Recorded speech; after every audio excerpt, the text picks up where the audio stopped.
I have a brain disorder called complex post-traumatic stress disorder, CPTSD, which stems from severe childhood abuse, the types of things that horror movies are made of. Most of the people that have my disorder by my age, many are not alive, most do not work or have families. And yet here I am, living the type of life that I lead. Seth Deutsch's success was never supposed to happen. Trauma, near collapse, and a brain wired to keep him stuck in the past. Every day I wake up with the feeling that I can't do it and that I'm going to fail.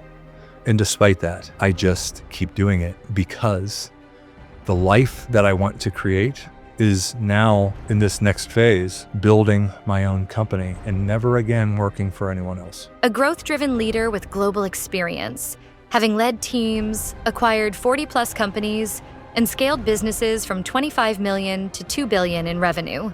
With grit, passion, and perseverance, Seth helped teams achieve bold visions.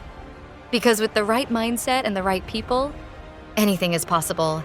Wouldn't you rather die trying that way than half-assing it and wondering what if? Yeah, so, I've been recently diving into some self-work. So in my career, I have often stepped into someone else's business. So you're working with a lot of folks who want to be entrepreneurs through acquisition. So they're looking at buying an existing business, right? And improving it, growing it, scaling it, those types of things. And that's really what I've done the majority of my career. I did it starting, going into other businesses and improving them.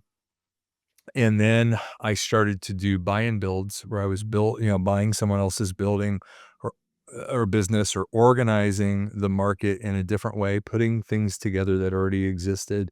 And when I grew up, there was this commercial on TV from the chemical company BASF. And their tagline was something like, "We don't make the thing, we make the thing better." Because they were a chemical additive company, right? Yeah. And that was kind of like my self-conception, was that I was not a founder.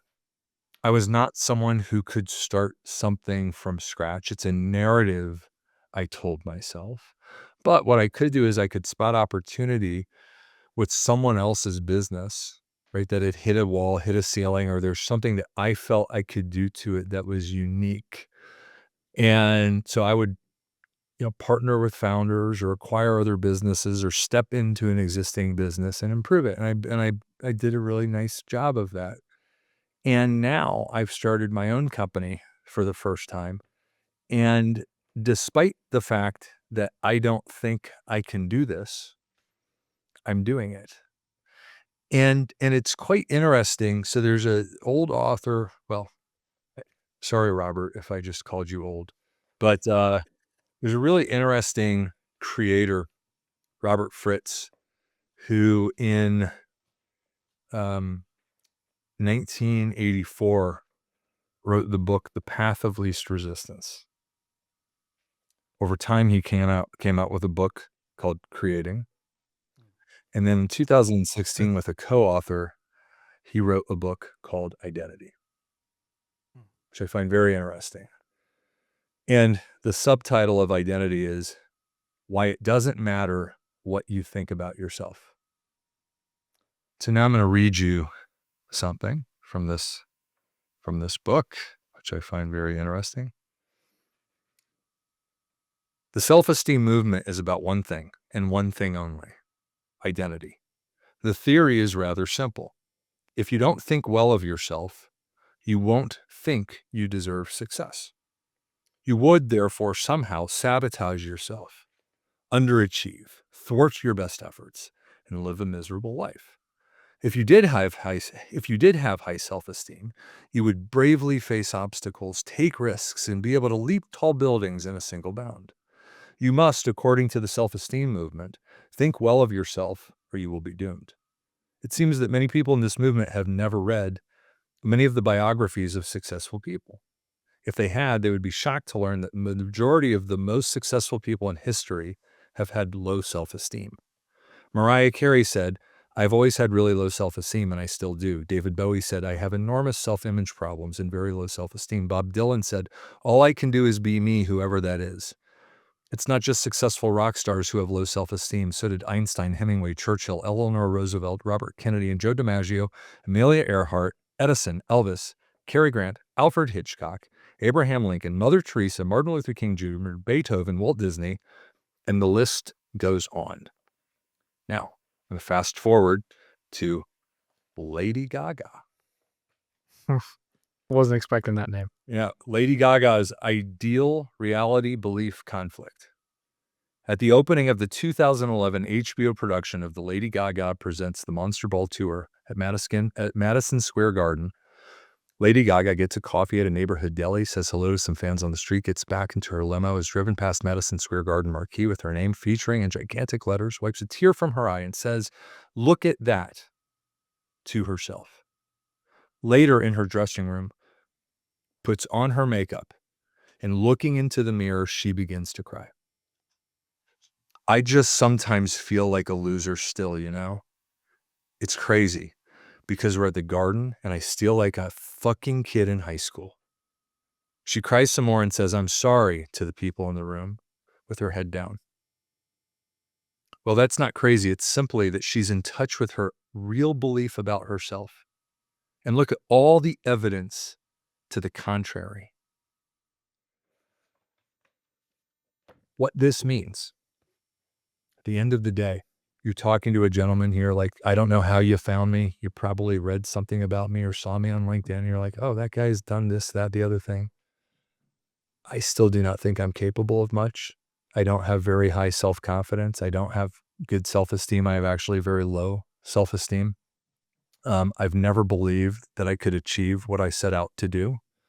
And yet I did it anyway, despite how I feel about myself.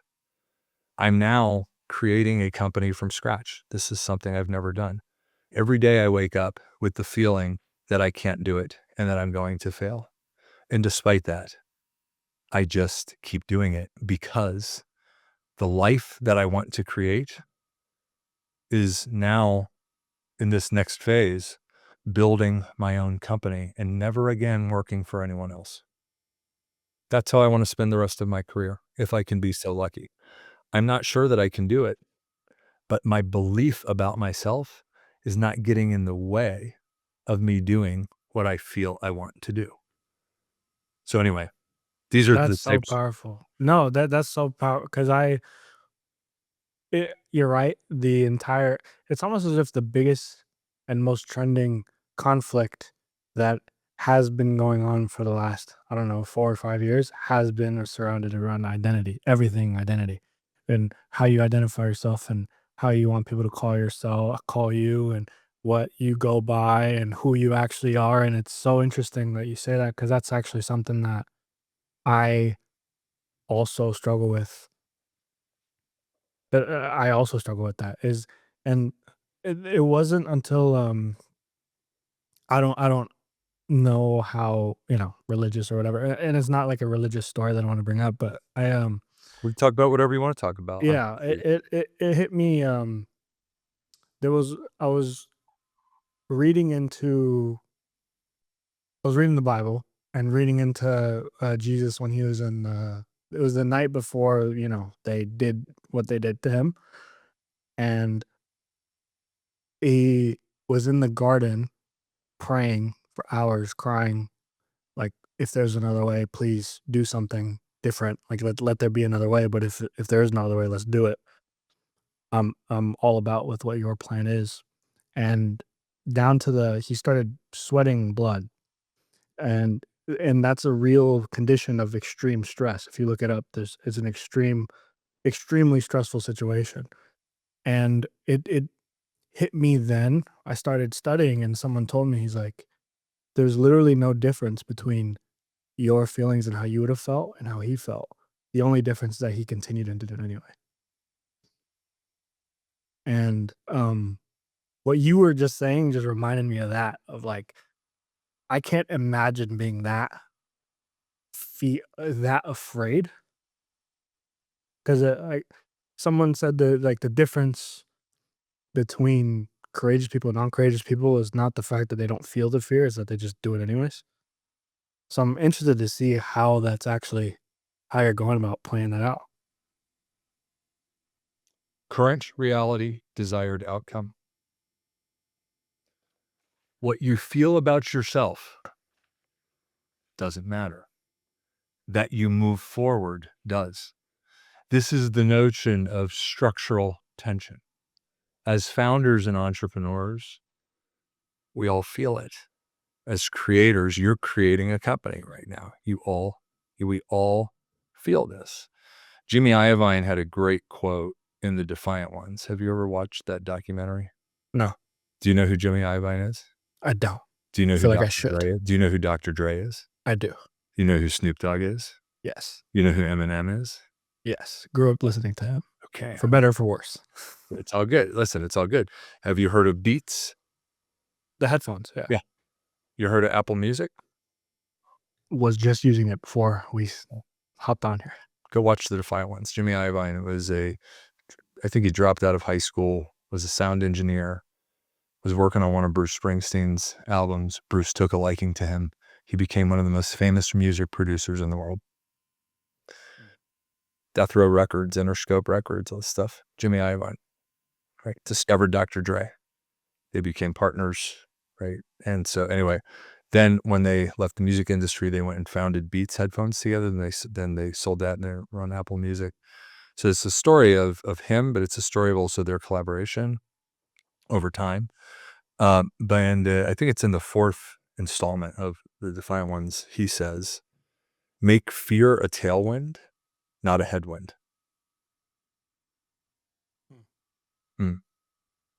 We all feel fear. Fear keeps us alive. Feel's a natural emotion. One of my dear friends, Ed Hine, who's an entrepreneur by acquisition. I think Ed flew 43 Air Force pilot flew 43 combat missions in Iraq and Afghanistan. Felt fear every time, and his fear kept him alive, but it did not stop him from executing his job and his duty to himself and to his country. Right? What we do with fear, do we allow it to blow us back or take us forward? These are choices. It's a mentality. It's a choice, right? And what we find is that many entrepreneurs, all of us, many founders, many people in all walks of life, and certainly creators. And I think of founders as creators. I myself am also a musician. I'm getting ready to produce my first album. I'm very nervous about that. Very nervous about that. Despite my nervousness and how much I think my music sucks, there's a purpose behind my music, and I'm not doing it for me. I'm doing it because I feel like I owe these songs, what they're about, what the album is about. It's about recovery from a mental health condition, which I have. I have a brain disorder called complex post-traumatic stress disorder, CPTSD, which stems from severe childhood abuse, the types of things that horror movies are made of. Most of the people that have my disorder by my age, many are not alive. Most do not work or have families. And yet, here I am, living the type of life that I live with a lot of help and a lot of support. And so my album is about this transformation in going through and it's helping survivors and people with PTSD and CPTSD realizing you do not have to live in the past. There is a way through. Well, it's a lot of work. And as I was going through my recovery, I read a book, discovered a doctor in that book who I became friends with, who is the lead researcher for CPTSD out of Mount Sinai. And some of his words in that book inspired a song that I wrote. And I shared that song with him, not knowing him, just thanking him for putting himself out into the universe. And I found him, wrote a song that his words inspired. And now all these songs that I've written about recovering from trauma, I'm putting together an album, and I'm going to be performing the album live and putting the album out to raise money for his charity. which is and his charity is going to raise money to teach other therapists how to treat CPTSD and to pay for patients who can't afford their care. It's very meaningful to me. But despite the fact that I suffered the type of abuse that I did, and despite the fact that I'm by grace of God, I'm here. By grace of God, I have the ability to create, and I do not believe that my music is good. Yet, I'm going to put it out there, right? Because I think I can help other people, right? I do not believe that I can be successful in creating a company from scratch, yet I'm doing it. And if you would ask the people that work with me and my clients, they would tell you, Seth, you're insane. Here's the thing. You cannot change a belief about yourself. Many of these beliefs about ourselves are formed at a very young age. The other thing that we do to counteract that belief, let's say I think I'm stupid, which I happen to believe. I think I'm just not that bright. I always tell people I'm a simple-minded overachiever. And so what we then do is we then set an ideal, right? Or I might say, I think I am unattractive. I want to be beautiful. Well, what I might do is start to have plastic surgery. And every time I have plastic surgery, right, I've never met that ideal. So what happens is you're never able to meet that ideal. The gap between the belief and the ideal never closes, right? So it's really hard to change what you believe about yourself. What you can't allow are fears and false beliefs to get in your way of what you want to achieve. If I asked you, do you want to have a wife? We were just talking about your girlfriend, Ivan. Hopefully you say yes. Right. Do you want to make a lot of money? Do you want to have a beautiful house? Yes. What would the answer to those questions be? Yes. To all. Did you Yeah. even think about identity? No. It didn't even trigger. The things you want and the life you want has nothing to do with your self-conception. That's You're so just contradictory to what everyone It's teaches, because people preaches, don't and understand how the brain works. Oh, we're here to talk about business, aren't we? but this is this is the It's root this of it. You're the one that has to build the business. That's right. That's exactly right. People depend on me, despite what I think about myself. When when you put it that way, with so much around, and I know um I don't know if the word is admit fault, but I know for a fact that I've caught myself in this loop of, it's like the be do have type of mentality. You got to change who you're being, or the belief of who you are, in order to do differently, in order to have what you want It's not eventually. true. It's simply not true.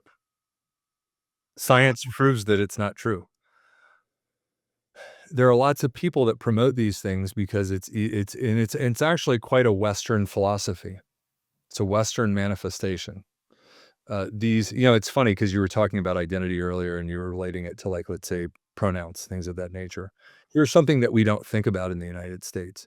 Can you name for me um, a very large country and their language has no pronouns? Their language is China. There are no pronouns in their language. Really? Farsi, Iran, another country, like, there are no pronouns in Farsi. This Western notion is quite interesting. I remember I was in Ecuador hiking with, this is before the war in the Ukraine. I'm hiking with some friends of mine who are executives or lawyers in Russia, originally from Germany, living in Russia. And they are typically working on behalf of European and US companies who have subsidiaries in Russia. And what happens every Christmas, basically, is while all the expats are gone, The oligarchs will try to stage a corporate coup and take over these companies. And so they are there to defend the line to make sure that this doesn't happen while people are, I'm not making this shit up. This is like a real thing, right? And we're sitting there over dinner in Quito, and it's horrible what's happened in Ecuador, but Quito is such a wonderful city. But anyway, so we're sitting there at dinner and they're saying to us, we're sitting here and Russia is about to invade Ukraine and eventually um, China will annex Taiwan. And all you all are doing, they're talking, I'm the big, dumb US guy there. All you all are doing is exporting pronouns. That's what your country seems to care about. Identity. While war is about to break out all over the world, this is what we perceive you as Americans care about. I think that's really interesting. It I don't is the word sad? Like is that's sad or is that I don't know what the word is, how that makes me feel about how that's the way that the rest of the world looks at. I don't know either, but I find it interesting, right? I find these things interesting. And I think that, but here's the thing, I think that entrepreneurs tend not to be self-absorbed, tend not to get wrapped up in these things. Find the way, no matter what they think about themselves or the other things that are going on in the world or the people that tell them they can't do it. Ivan, you're creating a company right now, right? You and your partner are creating a company. Many of your friends, your loved ones, your family might be saying to you, that's insane. What are you doing? You're going to leave Dallas. He's going to leave Reno. You guys are going to go to Orlando with this person you barely know and go up. You know what? It's what you're doing, right? Because there's a certain life that you've decided that you want. To get that life, you've decided you are going to manifest and create your own company. It is what your heart, your soul, your DNA, it is just what you were driven to do, despite what you think about yourself, despite what others think, right? Every founder has these fears. Every artist has these fears, right? And, but there's something that is reality because you wouldn't do it also if there weren't enough proof in your DNA, proof in your track record, right? So like your abilities, your belief in your abilities tells you that you can do this. I'm going to give you an interesting paradigm. Again, I'm giving you a lot of stuff that's I'm just repeating it, but it comes from again, this is the work I'm diving into right now. Here are the possibilities, the 4 possibilities about self-belief, which is all in your head and reality, or there's proof. Positive belief, high ability. Negative belief, high ability. Negative belief, low ability. Positive belief, low ability. Now, we were just talking about this earlier. Positive belief, low ability. What do you think matters most in creating your own company? Mhm. The belief or the reality of your ability? One could argue either one. Well, there's actually proof. If you actually go study this, right? Listen, there's luck and timing and all this other stuff. But what I'll actually tell you scientifically is proven out over time is that high ability trumps the day.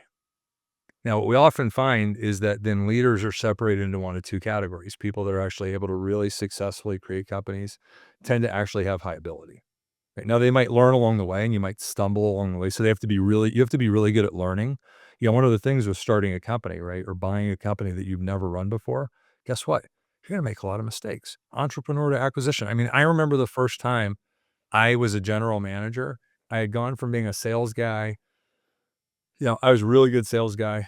And before that, I was a basketball coach. Then I went into some corporate stuff. Then I went into sales and I was really good at that. And I went back to business school and one of my classmates is like, "You should be a CEO." And I'm like, "Fuck, all right. I don't really have, like, I don't know what I'm gonna do, but sure, I'll go try to do that." I gave myself a 15-year goal. Anyway, I, the first company I stepped into was an aftermarket truck parts remanufacturing company after, leading, businesses and identity management, security software, all this stuff. Anyway, how that happened, whole other story. But, I had negative belief, and in that case, I also had low beliefs. But but but what I did know that I had, and what they knew I had, was the ability to figure things out. What I had proven in the 8 years of working before I took that leap into a real general management, uh, role, was that I was often stepping into something where it wasn't going well, where they wanted to do something, but they couldn't figure it out, and I would go figure it out. And part of how I figured things out, because I'm an experiential learner, and as a former athlete, like, when I started to play, I didn't pick up a basketball till I was 12 years old, and I became a Division I basketball player. That's kinda late in life, right, to start, right? And so, but what I did is, like, I'm like, "I'm gonna lose until I win. I'm gonna train, I'm gonna get better, I'm gonna learn, right? I'm gonna commit myself, but part of this is the learning curve," right? And so, but what I put myself into positions where, like, they were ready to write off some of these businesses that I was stepping into, so they had nothing to lose by putting someone like me into that environment. What I wanted to learn how to do is to become a CEO, right? And I did that very well, and then for the first time, I stepped into private equity, right? And that was a whole different world, and I had to learn that game, and I've gotten better and better, and I really now understand what it takes to succeed in that world with private equity, with a very short time horizon, right? 3 to 5 year period to generate a 3 to 5 times return on capital. It's fucking hard, man, and it's harder and harder. It was much easier like 20 years ago when it was still a nascent category, right? But you know, you need you have to develop ability over time, right?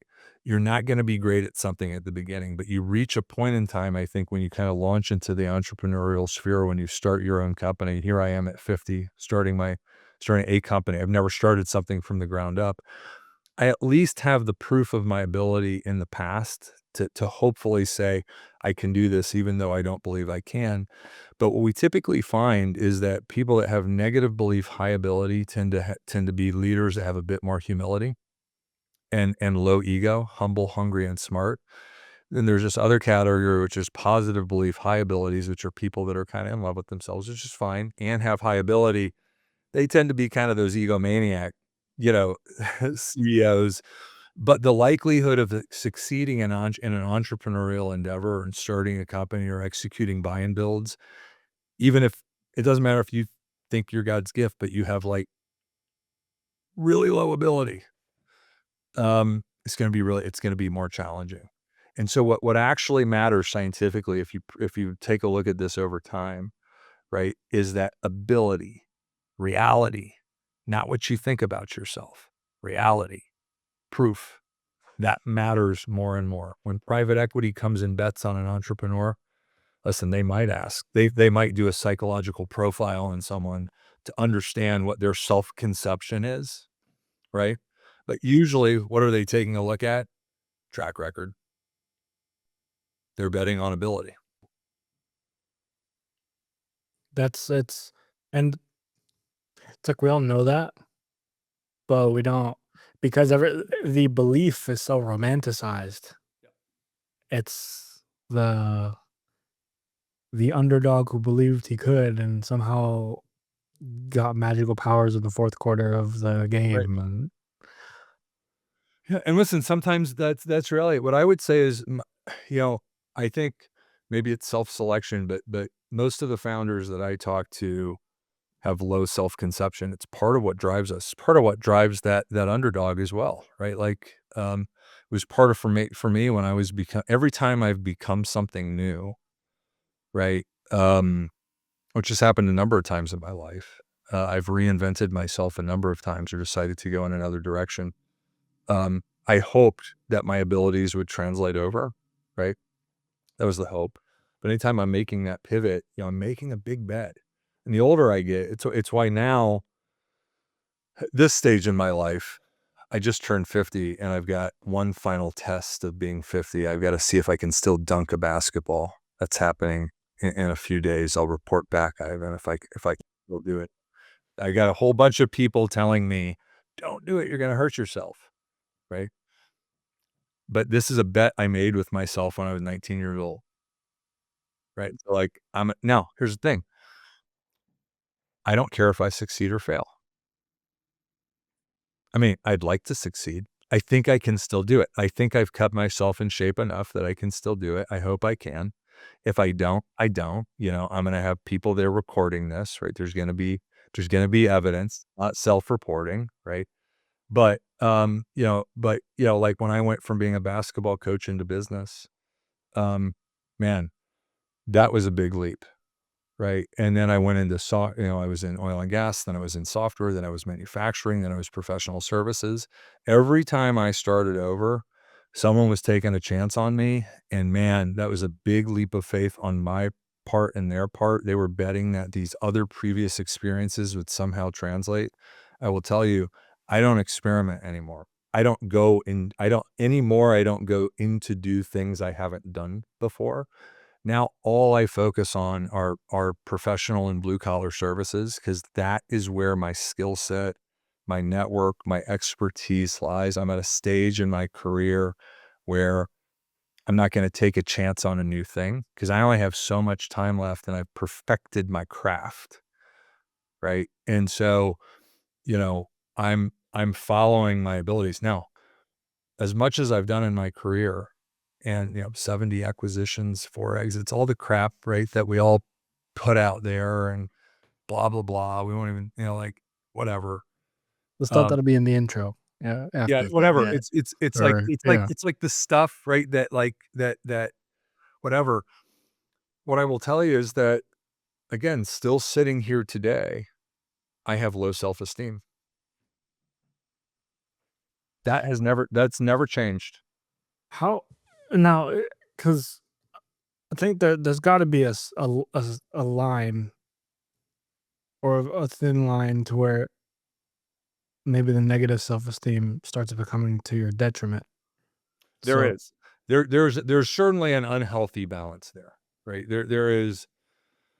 And I am a person that, with I've got CPTSD, right? So I have a condition that makes mine even worse, right, than most. But I'm just talking about normal population, right? And and again, this is the stuff I'm diving into, but what I would again right now, because I think it's the topic that I'm most interested in at this moment, right? But again, I just think what I want people to hear through all of this is that um, we all have fears, we all have doubts, we all have issues, right? Don't let if you have negative thoughts about yourself, do not let them get in the way of building the life that you want. Have you ever heard of Viktor Frankl? yes, um, man's search for meaning. Viktor Frankl, Man's Search for Meaning. That's exactly right. What happened to Frankl? He was in the concentration camp, right? That's right. He survived the Holocaust. Right? He survived the Holocaust. And that is really where he conceived of and then taught for many years the concept of logotherapy, right? Which is not really that. There's a reason that it's not widely kind of adopted in the United States, but the U.S. is only one culture of many cultures, right? And Yeah. one, right?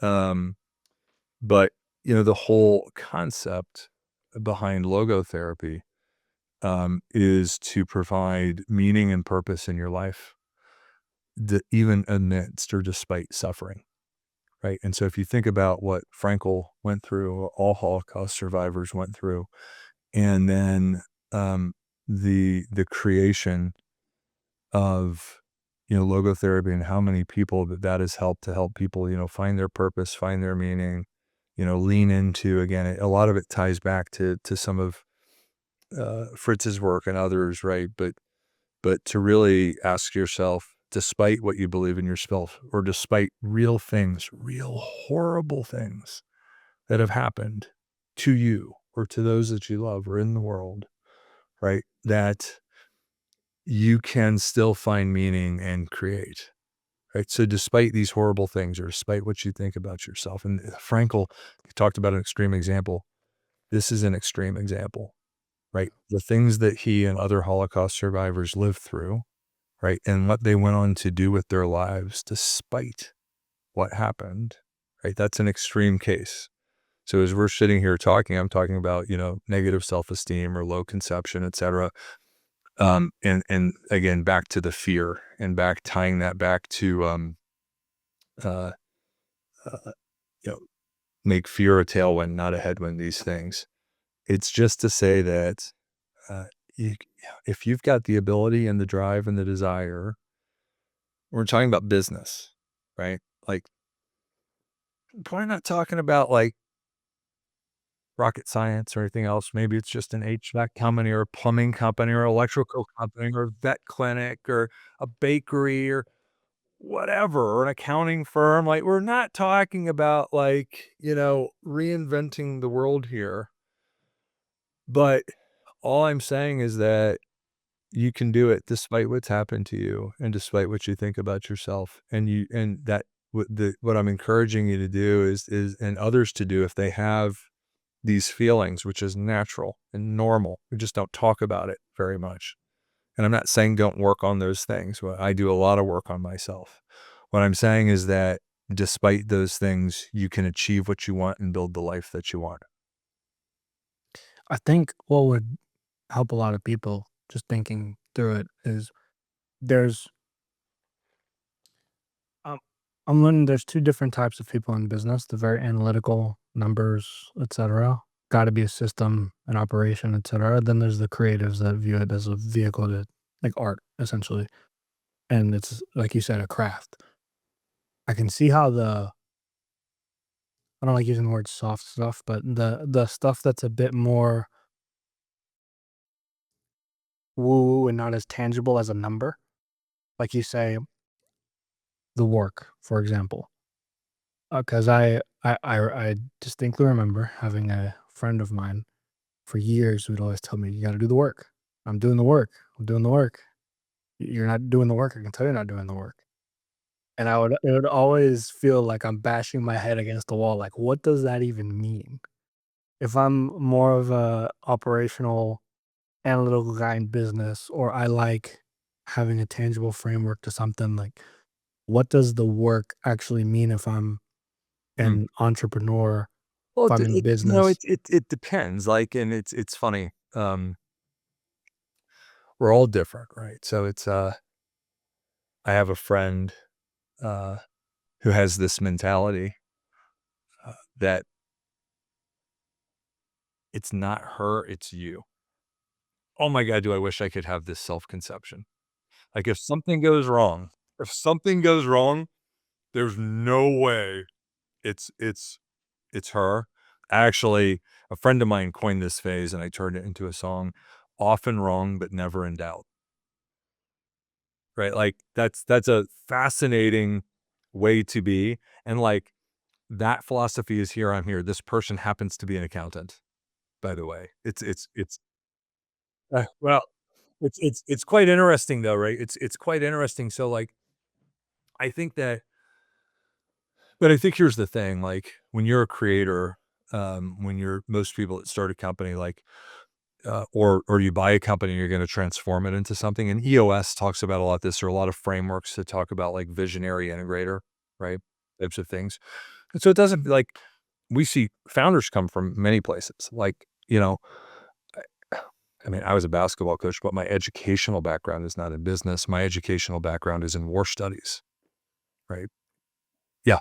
I was one of the first classes to graduate from the Baker Institute of Public Policy at Rice University, and my undergraduate thesis was in escalation theory, and it was, combination of statistical analysis, social science, um, et cetera. But you're kind of mapping out, like, you want to go through. Sorry, that's daffodil. Um, you know, in war studies and war theory, right? Like, everyone's competing for scarce resources or a certain outcome, right? And there are a number of people. It's kind of like business, right? There are a whole bunch of people that want to get to the same outcome or a desired place. And so what you're doing is you're in the war room, situation room, like, we're mapping out all the moves that we could take, the alliances we could build. What are other people going to do? How do we counterbalance these things? And you start to map back from the future state to the current state probabilistically, right? What are the ways for me to achieve my desired outcome? Right. It's actually interesting. This is what I do in business. It's it's what I do, because any founder, whether you're buying a business, starting a business, doing a roll up, whatever, you're not typically buying that business to just leave it as it is, right? You've got some vision on where you're going to take it over time. So I always start at the end. I map back to the present. I'm asking myself, what are the moves that I'm going to make? How do I think this is going to go? And by the way, like, I'm going to have to adjust, right? Like, just because this is the outcome that I think I want, right? Like, things are going to change. Shit's going to happen. I'm going to have to adapt.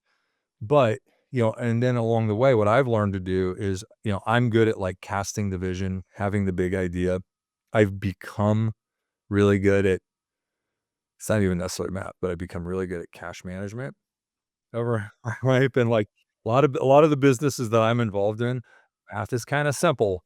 It's cash, cash, cash, cash, cash, gotta understand the accounting.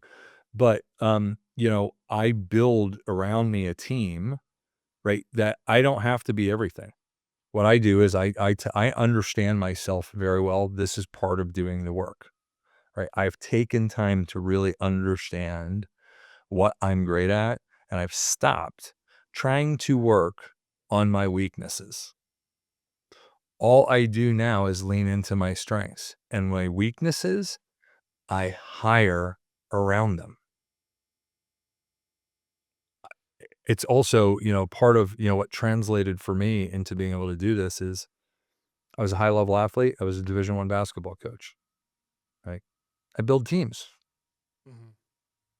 Talk about teams in business all the time, That's right? literally Like, all it is. Yeah. and so it's like, like, am I going to take a point guard who's 5'2", really good handling the ball, great distributor, and try to make him a center? No. Yeah, it's kinda genetically Well, impossible, well, right? nowadays it's like No. there is no such thing Well, there is as no the right, there is position. no such thing, Yeah, nowadays, yeah, no, like, it's like, no, okay, I got a great point guard. Now I need power forward, I need 2 guard, blah, blah, blah, like, I gotta round it out. So part of doing there are a number of aspects you talked about doing the work. Big part of doing the work is, number 1, being self-aware. Really understanding. I actually just wrote a song about this too. I wrote a song about superheroes.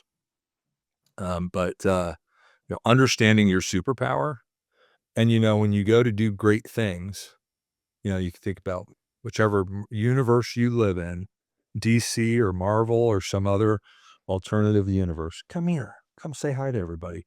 Or the universe with your 12-pound dog Daffodil. I'm a 6'7" man CEO with his puppy, right? Whatever universe you live in, there are certain jobs just fine for Batman, certain jobs just fine for Iron Man, right? But sometimes you need the Justice League, right? You need all those superpowers to come together, right? Or sometimes you need the Avengers. You need whichever universe you like to live in, whatever cinematic universe. And so I think that in building a business at scale, doing buy and builds, like, I think a lot of your listeners are looking at buying that first business and doing these add-ons, right? You as the founder, you as the person that are trying to get investors to back you to go do this, you've got the vision, right? Now, and that's part of what investors are betting on. Now, and if you're going to be the CEO, there are different ways to be a CEO, right? I'm a creative CEO. I'm a sales-driven CEO. You can be an engineering-led CEO. You can be a CEO that comes with a great, right, pedigree in finance and accounting. Many great CEOs have evolved from being CFOs, have evolved from being engineers, have evolved from being sales guys, right? Like, Yeah. doesn't matter. What's important is that as you go through this journey, you develop teams around you that round you out, that cover risk, right? That enable you to execute and realize the vision. Don't try to be everything, and do not try to be something that you're not. That is part of doing the work. The other part of doing the work, what I will tell you, is stop talking about what you're going to go do and go fucking do it. Right. And the habits that you have, like, I posted about this the other day. I won't say his name. He might listen to this, but um, with the young man that, wants to achieve certain things in a sport, but, you know, not working out the right way, not sleeping the right way, not eating the right way. That's a choice. That's a choice.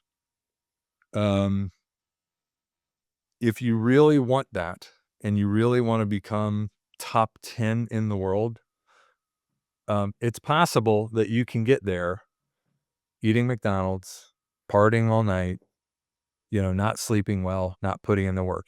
It's quite possible you've got the talent to be able to. Yeah, that's right. Like, but that's the anomaly, right? And he's not in that category. But if you say you want this, then start committing to it. And you don't owe it to me, you owe it to yourself. Don't deceive yourself.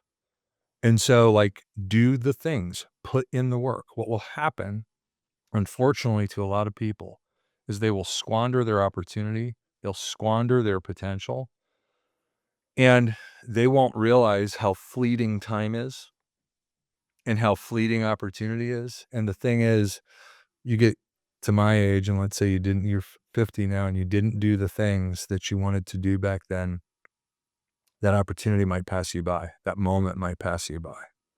And you're going to look back with regret and wish that you had just, Ivan, put in the work. You've got nothing to lose by committing fully to the thing you say you want. So as opposed to talking about it, just do it. If you do that, right, then you succeed, you fail, you fail. But I go back to Teddy Roosevelt, man in the arena. Do we know this quote? Do we need to read it? Okay, all right, all right. I got to look it back up again, but I do love the quote, right?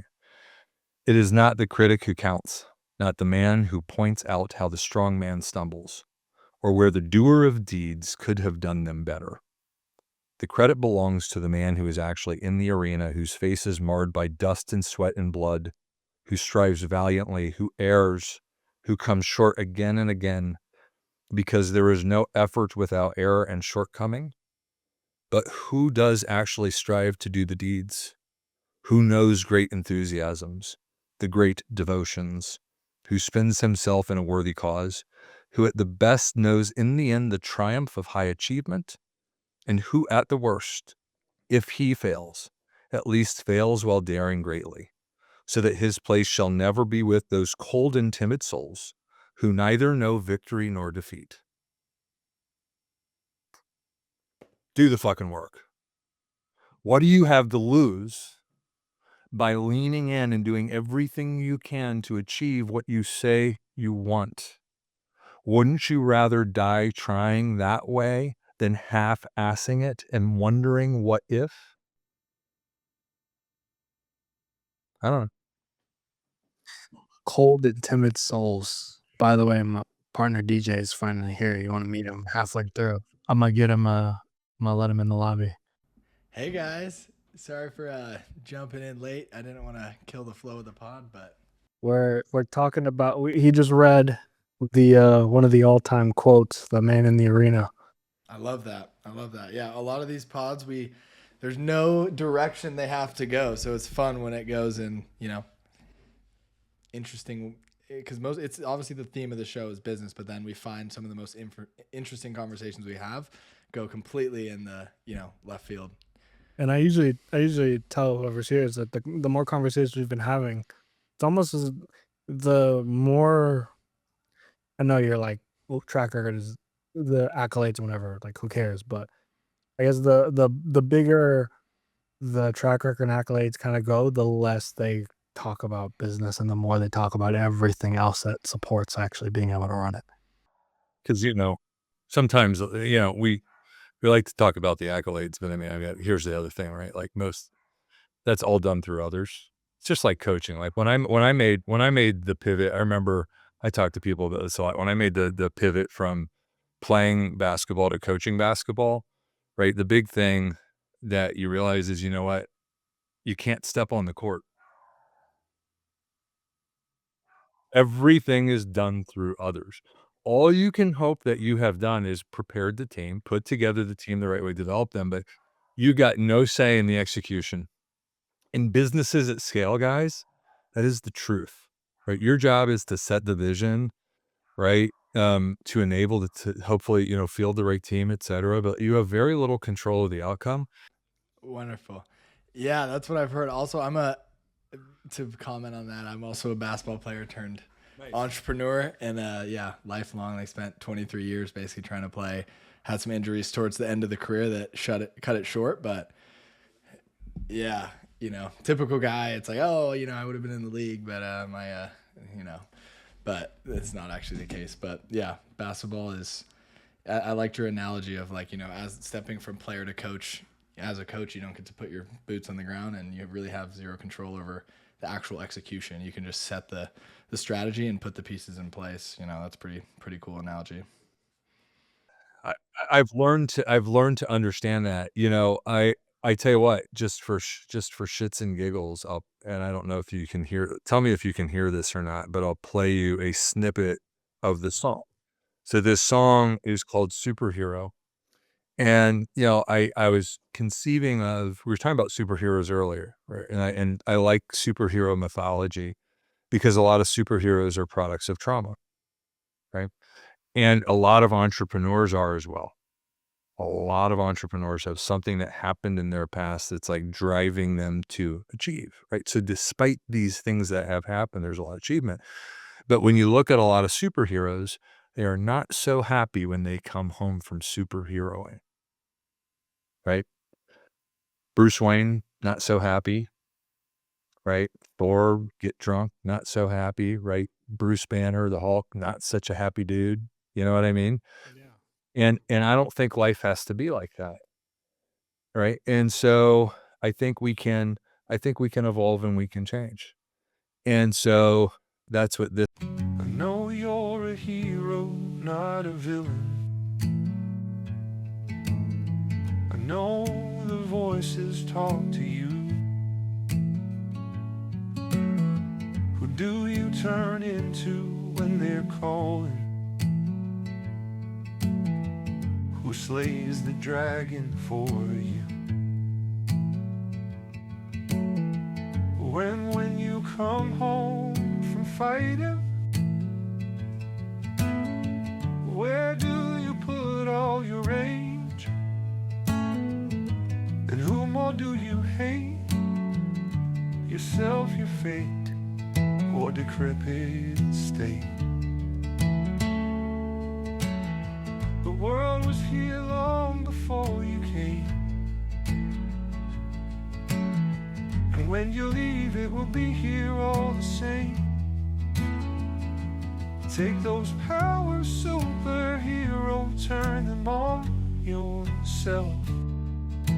You deserve the love you've given everyone else, because you've got a superpower, but you're dying inside. You fly off to save them with all your might. When you come home to a sleepless night, you realize trauma is kryptonite. What if instead you decided to heal? Melt the surface off the boil of steel. Infuse all your strength into this heart. Transform yourself and make a new start. Multi-talented. Man, okay. I'm not gonna lie. I've had friends attempt to make music because they're always playing it. Genuinely, I would jam to that in the car, windows down, sunset. No, that was great. And I'll tell you, I sit here and I'm ashamed to play that for you. I think it's bad. You know, but I feel that it could help people. And so that's what compels me. Well, the funny thing is Ivan, the situation you're talking about, I think it's the opposite. It's where they think it's good and then, it's not. Normally, So they think it's good. that's what I'm saying. That's the high belief, low ability. That is high belief, low ability. We were just talking, right? Yeah, we were just talking about that. That's the high belief, low ability. But yeah, because he was talking about how there's four. You can kind of summarize people into four beliefs. You have the high belief, high self belief, high ability. You have the high self belief, low ability, and then you have the low self belief, high ability, and then the low self belief, low ability. And then who's the most likely to win? People think it's like you have the belief you can make it work. It's like, nah, scientifically, the ability matters. Like the ability is what matters. dictates. Ability actually usually matters. Right. Whatever that ability is. That's interesting. Right. Do you think that you can move throughout that quadrant, or it's like you're saying No. this is the baseline? Well, here's the thing that you can do, right? Think about it. The abilities that you guys have today, you weren't born with.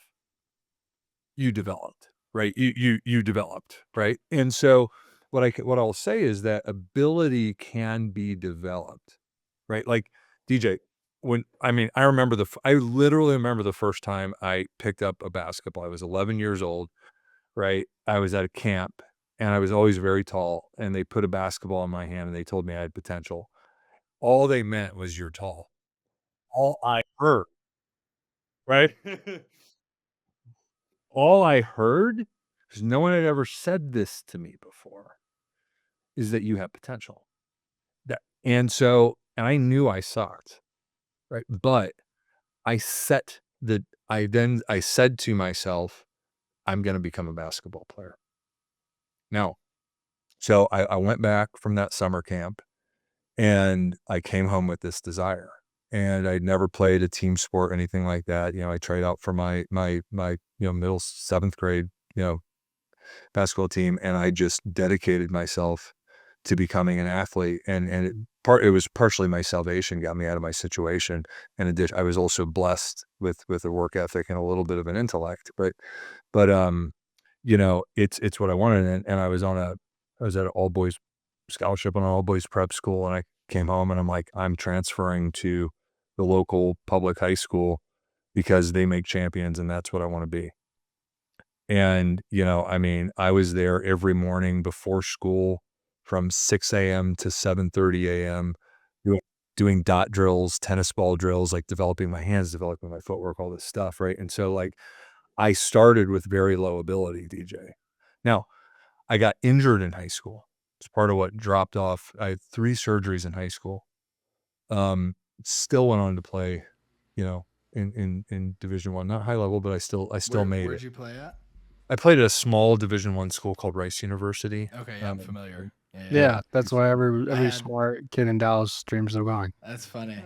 Yeah, I had similar aspirations. That was my goal, was to play like low mid major D1. I ended up I had 5 surgeries in high school, 5 knee surgeries on my left knee, and I wasn't. Let's just say that I didn't have potential in terms of height. It was the opposite. I think I have like a 5'6" wingspan. I'm like 5'11" with shorter arms than my height, so not necessarily built for the game, but was there before school and stuff, and very dedicated to it. But yeah, and listen, I can't tell you that I had. It's hard to look back and say that I have positive self-conception, right? But I will tell you that, like, when you looked at me, right? Back other than, and it's not like I'm super tall, but it's like, I probably should have been a football player because I played at about 275 pounds, and at the height of my strength, I could bench press 450. Um, I really should have been a football player. That's what I was, but yeah, exactly. Or yeah, but I started so late. I'm like, if I got to commit to something, and this is the goal that I've committed to, right? And you know, my nickname when I was like 11, 12 years old was Oaf and Magilla. These were my nicknames. Right? These are my nicknames. These are not kind nicknames. I grew real early. I was uncoordinated. I hadn't played sports. And so um, but I just decided I was going to do this. Right. And I committed myself to it. So what can happen is that your skill level, if you commit yourself to a craft or to doing something, right, what can change? Your ability can change. Right. Eh, And so, yes, that's the thing that can change. It's hard for self-belief to change. We talked about this earlier. Scientifically, typically once you come up with an idea about yourself, whatever that is, positive or negative, uh, that's a more difficult thing to change. And so what you can do though is you can separate your will to create a life, to create a business, to create a thing that you want, to do a thing. In actuality, your belief about yourself does not matter. It's interesting that you say that changing the belief is scientifically harder than changing the ability. I'm curious, like, is there similarities in changing the belief? Like, is it, because obviously in changing the ability, it's commitment and deciding, hey, I'm going to become a basketball player, showing up at 6 a.m. and doing all those things. What does the process look like for trying to change a belief? You know, and I'm not a scientist here. I'm a former basketball coach turned business guy turned philosopher. Actually, there's this guy. Student of war. Yeah, yeah, that's right. And there's this guy, Carl Greer, who I find fascinating. Carl's still alive. I corresponded with him recently. He was kind enough to write me back. He was a CEO turned Jungian psychologist turned shaman, and I find a lot of inspiration in Carl's journey. And you know, there are certain things neurologically that can be changed. And I'm a person who has CPTSD. There are a lot of soldiers that have PTSD, things of this nature. And we take a look at things like EMDR, ART, and then they're starting to take a look at, psychedelics and things of that nature, right? In this world. You can certainly change um uh with PTSD and CPTSD, right? You can stop living in the past so much, right? You can overcome, right, with a lot of work, a lot of brain work, neurological work. Um, you can learn to regulate, but I have a chronic condition. CPTSD is a chronic condition, right? And so some of the things that the triggers for me in my life from some of the abuse that I had as a very young person, I can still get triggered. But what I can do now is I can understand that uh, I am not in the past. I can understand where I am today. I can regulate through neurological retraining, through meditation, through breathing techniques, etc. Right? I can live a different life, and I can live presently. This takes a lot of work. So I'm giving you an extreme case. It's why I've become so interested in these things, right? Because I had to overcome what trauma had done to my mind.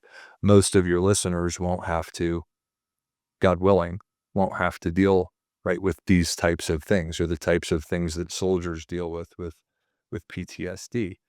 Um, and so, but even if you haven't had trauma, et cetera, but you can just have a negative, self-conception. We were talking about this earlier in the podcast, right?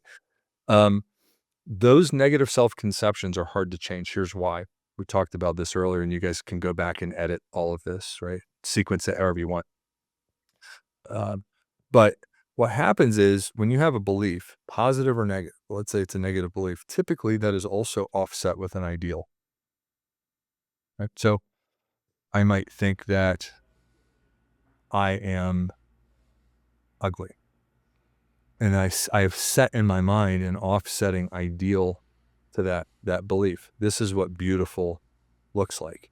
And as I try to make change, right, to come up to that ideal, what typically happens to the ideal, DJ? It, I would assume that it continues to rise. And That's so right. the separation continues. That's right. And so this is why, in terms of how the brain works, right, how it actually works, right, this is why, like, changing, because then you got to, like, I got to get rid of this ideal, and I've got to reverse this belief about myself. Many of these beliefs about ourselves also come about in childhood development. So they are typically rooted in very old parts of the brain, and they tend to be pretty ancient, right? And so these are things that are, and so all the self-talk in the world, by the way, that self-talk doesn't change your ability, does it? I can look, I can, because I can tell you what, the HVAC guy was just here. I could look myself in the mirror all the time. You are the best HVAC technician in the world, Seth. I'm telling you, you are the best, man. You can do it. You can fix that thing. Man, I can barely change the goddamn filter. I can change the filter. Okay, I just don't like to. I forget. But anyway, like, I can tell myself that all day long that I am a handyman. I can fix things. Now, here's the thing. But wait, can I quickly interject with one tiny question I think will allow you to? So, to my understanding, yes, the changing the belief doesn't necessarily change the ability, but doesn't it unlock the ability for you to change the ability? Because if Nope. you, so if Nope. you, No, it's okay, you go know, for it, go for it. no, no, no. Listen, like, I will tell you that, like, I'll just give you my personal experience, right? Is that I will tell you, I think that my negative self-belief is part of what has propelled me to achieve certain things. There's not a right or wrong. Here's what I'll say. Like, there's not a right or wrong, but there is this persistent belief that I think, and I think that this is a bit modern as well. Sorry, I just told my meeting I need 15 minutes. Listen, it hasn't always been this way, and here's the other thing too. We My wife is originally not from the United States. My wife is from the Middle East.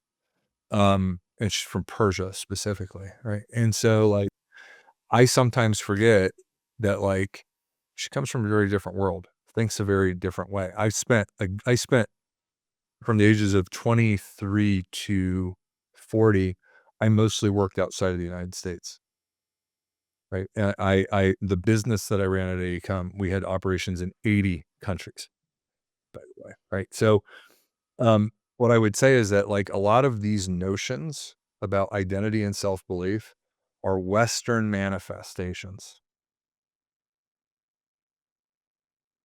right?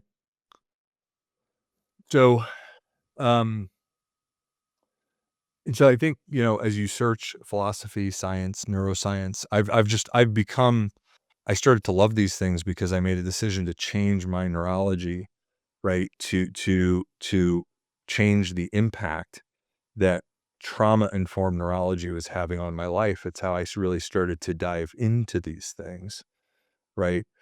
And so all I can tell you is from my experience, my reading, my work, and is that, um, many of my friends who are founders and executives, um, have negative self-conception. Like, and that, and what the science tells us is, um, that you do not need to change that to be successful. I could for sure see that. I'm interested. It sounds like obviously you've done a lot of reading and research into just like you said. I'm assuming some forms of spirituality, science, and just kind of like the intersection between it. Are you familiar with like the spiral dynamics model? Yeah, I've been diving into that a bit recently, and like it's been a very it's so complex that I don't even want to try to give a synopsis of what it is. But like if you've dove into it, like yeah, it's been a very Yeah, like I listened to, I want to read the book on it, but I listened to, there's a guy who has a YouTube channel called actualize.org, and he does like a really good breakdown of like every color on the spiral and super in depth. And like, yeah, it's fascinating. I love, maybe, I don't know, maybe you can riff on it a bit better than me. I don't want to try to Well, put listen, anything into words. I think, it's funny. I was talking to my business partner the other day, and Ivan was quoting something from the Bible, and my business partner and I were talking about some things, and she was quoting something to the Bible for me, which I really appreciated and respected. And I don't subscribe to a religion. It's a choice. The reason I don't subscribe to religion is not that I don't like religions. The thing is, I like them all. Right. And that's like that 100%. That's the thing from spiral dynamics that I've come to, that has been the one model that I've kind of been exposed to. I don't want to be a self-proclaimed expert on it at all, but I've dove into it a bit. And the perspective, as you, I guess, ascend on the spiral and reach higher levels of, I guess you could say, consciousness or whatever, however he's defining it, he explains, it's like at lower stages of the spiral, he explains how it's ideology that, like all religions have different, I guess, takes on the same thing. And, as you get higher in the spiral, you can almost see, like what you said, you don't subscribe to a particular religion, but it doesn't mean you're against religion. I You mean, no, have a listen, problem with religion. yeah, listen. I think there are interesting lessons. So the way that there are lessons from spiral dynamics, and there are lessons from Robert Fritz, and there are lessons from um, when we're talking about Viktor Frankl, right? And there are lessons from Gino Wickman, right? In traction. And there are lessons from Vern Haddish and scaling up. Many of the entrepreneurs that probably listen to this, right, subscribe to the EOS model or the scaling up model, right? Was Gino wrong and Vern right? Is one better than the other? Well, gosh, no. There are things you can take from both of them. You can take things from Hinduism, Buddhism, Christianity, Judaism, Islam. Gosh darn it, Scientology. I don't know. Like there are. That's one I haven't studied, but I don't know. I'm not. Right. And so I am open-minded to it. And stay right there, guys. You can edit this. I'm going to show you my favorite book that will simplify spiral dynamics. I I'll be would right love back. it. I would love it. What all these things come down to, right? It's funny. I'm looking. It's so funny. I'm looking at this dichotomy of books on my desk. Kelly is a great person. She taught me a lot. I've got her book right here. I got Adam Coffey's book in the corner, right? So We interviewed Adam. Adam and I are great friends. Adam and I are on boards together and stuff. We're No Adam and I way. are great Yeah. friends. I mean, I got The Myth of Private Equity right here. I got Heal to Lead. Kelly's fantastic. Kelly Campbell. This is all about a lot of things we're talking about, which is, healing yourself, self-awareness, overcoming, neurology, trauma-informed neurology in the brain that gets in our way.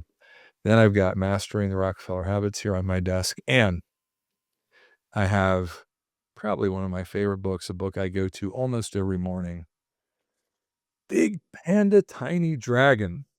This one may not show up in your list of books to read, business books to read, on my calendar every morning at 5:45 a.m. Central Time is a moment of gratitude. And I think about where I came from, think about my life, I think about my blessings. Just how lucky I am to be here, to have a wife, to have a family, to be able to do the things that I do. I can't believe it.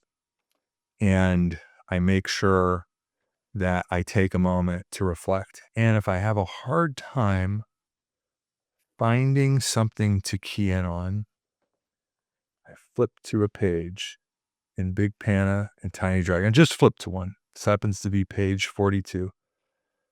The path ahead looks difficult, said Big Panda.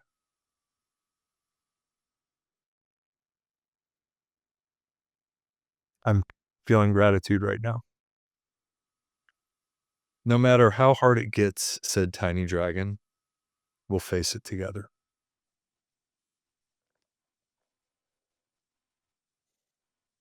I just flipped to that. It's making me cry.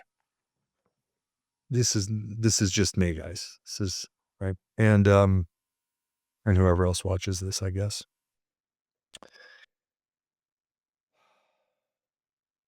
And I'm just out of my head. I'm just thinking about um the things that you want, the things that we want to achieve, the things I've overcome in life, like uh the community I've built around me and how grateful I am, because I never the life that I've built, the way that I might feel about myself or the things that are in front of me, I can think of like 10 tiny dragons. Let's say I'm Big Panda. I can think of 10 tiny dragons that I can call that will be there for me so I do not feel so alone.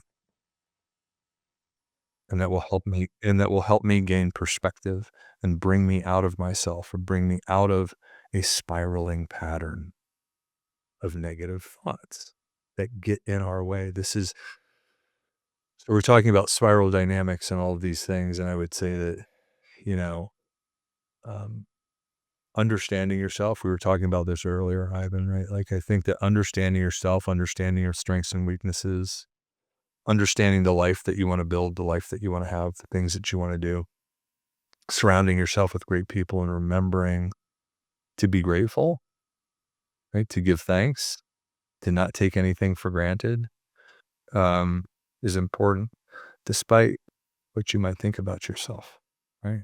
And so, um, this is a book I recommend to a lot of people, um, because the other thing that it will help me do, I just flipped to a page, 105, autumn. Can you hear the wind in the trees, tiny dragon?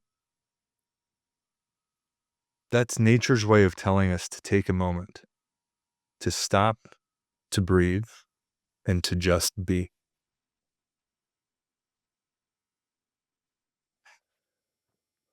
What if you took 5 minutes every morning and you just flipped a few pages in here? Might that not bring you out of yourself to reconnect with the universe and to reconnect with your own energy and to make sure that you give thanks and feel gratitude for all the things that have enabled you to do what you want to do and to separate yourself from your fear and your anxiety, to then remember who you are, where you are, and what you want to achieve, and to then set out to do that? DJ, that's my way of breaking down these very complex things and trying to give people some very simple things to find your way back to your path along the way. I love that. I'm interested. Like, it sounds like, I think you guys probably dove deep into this when I was off the show, but it sounds like you've overcome a lot of trauma from early in your life, and obviously you have a very, I guess you could call it like achiever mindset, and you have achieved so many things in your life, and it seems like you've come to a lot of these spiritual and maybe philosophical conclusions later in life. Like, how integrated was this into your practice when you were in the thick of it, as an entrepreneur or maybe as an athlete? Like, how has it evolved from like back in the day to now? I lived with a traumatically damaged brain for a long time, for most of my life. I decided to go deep inside just about 3 years ago. And somehow, despite significant a significant neurological disability, I managed to piece a life together. People might look at it from the outside and say, how great it is, but I was just miserable inside. This is part of where that song comes from, superhero song, flying off to save them with all your might. You come back to a miserable night, right? And I was just so driven to prove that I was worthy and part of what I was driven to was to work, because I couldn't be with myself. Right? I couldn't be with that unhealed part of me, right? And I just reached a point in my life where I realized I was not present in my life. And it didn't make sense to like put in all this work and do these things. And I don't even care about things. Right. That, I was not enjoying my life. Not that it's all about enjoyment, but I decided to go inside and to change these things and to change that and to repair, that trauma-informed neurology. And it's what's led me down, this path and I share these things with people because most people don't talk about what happened, but the things that I suffered are kind of the things that horror movies are made of. And I think that gosh, if I can do this with the type of stuff that I've done with what's happened to me, my gosh, come on, people. You can go to, you can, whatever you like, there's not much that could limit you. Right. But I would also say that I had a strong work ethic, right? Like I wanted a different life for myself. So this notion of developing abilities, despite what I thought about myself, it really did start very, very early for me. So I developed a work ethic, but I would say that I was overworking, right? I've learned how to achieve a better balance, now, and I live much differently now because I live very presently. And I live and everything I do now is out of intention. I'm creating things that I want to create versus being compelled, right, by some other thing or some other motivation.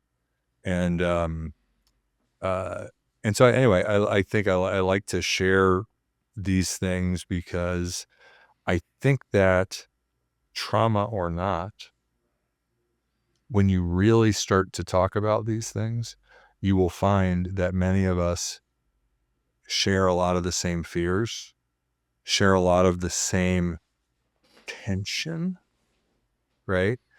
And we don't talk about it enough. And I think that what this can unlock in entrepreneurs, and this is the reason that CEOs seek peer groups. I mean, part of it's for business intelligence and all that stuff, guys, but the real reason that people join EO and Tiger 21 and EO and these organizations is because they feel very alone. And you have to find safe spaces to talk about, right, the pressures as founders or CEOs and the fears, right, that we all face. I just happen to be willing to do this a bit more publicly and in an open forum because, I started my career as a coach. My whole wiring is about helping people. And I feel compelled. I don't want people to have to suffer the way that I suffered or keep these things or these things that they might be thinking, right, that they think are abnormal or that they need to change. I want founders or budding founders to know that we are all afraid. We all have issues. We all have these thought tracks, right, in our heads. It doesn't make you bad. It doesn't mean that anything's wrong with you. It's normal. It's okay, right? And so it is okay that even if, right, to understand within yourself, right, that having fear is natural or to think that you have to change your self-conception to achieve the things that you want to achieve. I'm not saying don't go do the work that, I do a lot of work, right, on myself. But it's just to say that don't allow you to hold yourself back from the things you want. Well, we appreciate you being so open. It sounds like you said, not everyone's willing to talk about a lot of this stuff. I'm sure you guys dove deeper into it when I was off camera, but we appreciate you sharing all this and all this wisdom. I just want to say, I'm excited to see what you do over the next, with this new journey of starting the company at 50, because it'll be proof that you can do it the way that your song says you can do it. And I'm excited to see that evidence live out. I appreciate it. Thank you. I'll take your confidence or your blessing. I'll take your blessing and your intention. I appreciate it because I'm doing it despite the fact that I don't think I can. And I hope that a few years from now we can look back on this and that I will have that we can have a good moment. We can reflect, and that whatever you're hoping and wishing for me, Ivan, I hope I can manifest.